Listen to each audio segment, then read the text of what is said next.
민주당은 이른바 입법 권력을 사용해서 윤석열 정부에서 임명된 공공기관장들의 교체도 밀어붙일 태세입니다.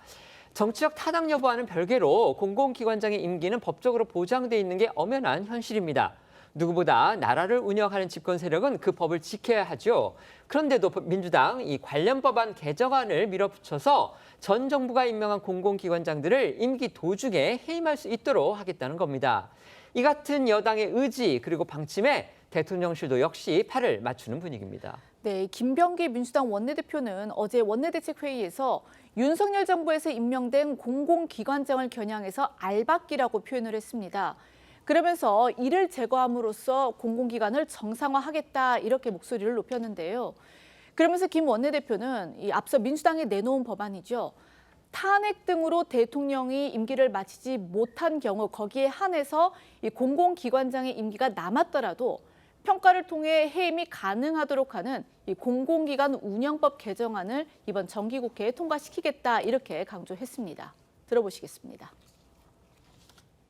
윤석열의 알박기를 제거해서 공공기관을 정상화하겠습니다. 자리만 꿰차고 있는 무능하고 불공정 인사들은 국정의 발목을 잡고 국민의 삶을 해치게 됩니다. 공공기관 운영법 개정안을 이번 정기국회에 통과시키겠습니다.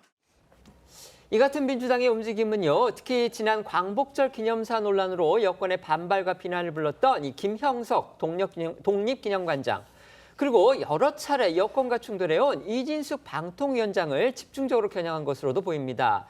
대통령실이 김 관장을 향해서 공개적으로 경고를 내놨고요. 이 대통령이 앞서 이진숙 위원장과 정면 충돌했던 부분들과도 쾌를 같이 하는 겁니다. 네, 대통령실 강유정 대변인은 공공기관장의 임기가 보장이 되어 있는 상황을 인식한 듯 이 대통령실이 김 관장의 거취에 대해 특별히 밝힐 수 있는 입장은 따로 있지 않다고 거리를 두었지만요. 이 김 관장이 국민적 의견이나 사회적 논란 부분에 대해 귀를 기울여야 한다고 지적했습니다.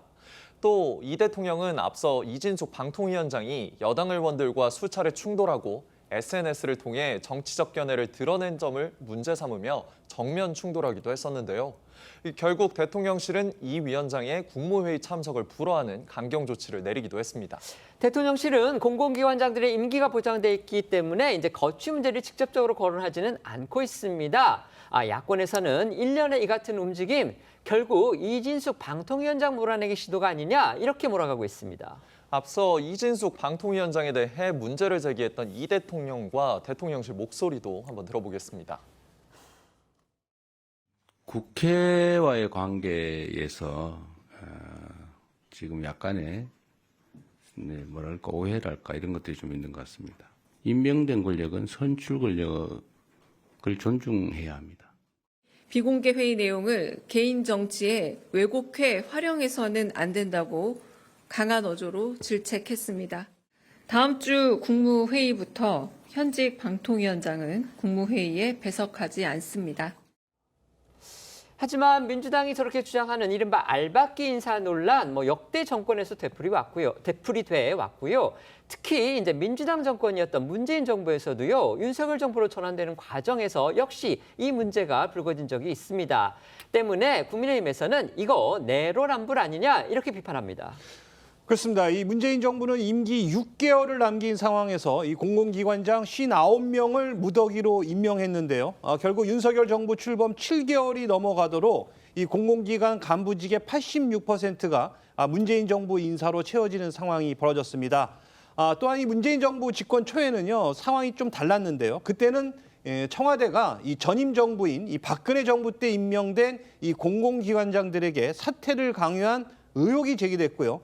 당시 청와대 인사들이 관련 혐의로 아직 재판을 받고 있는 상황입니다.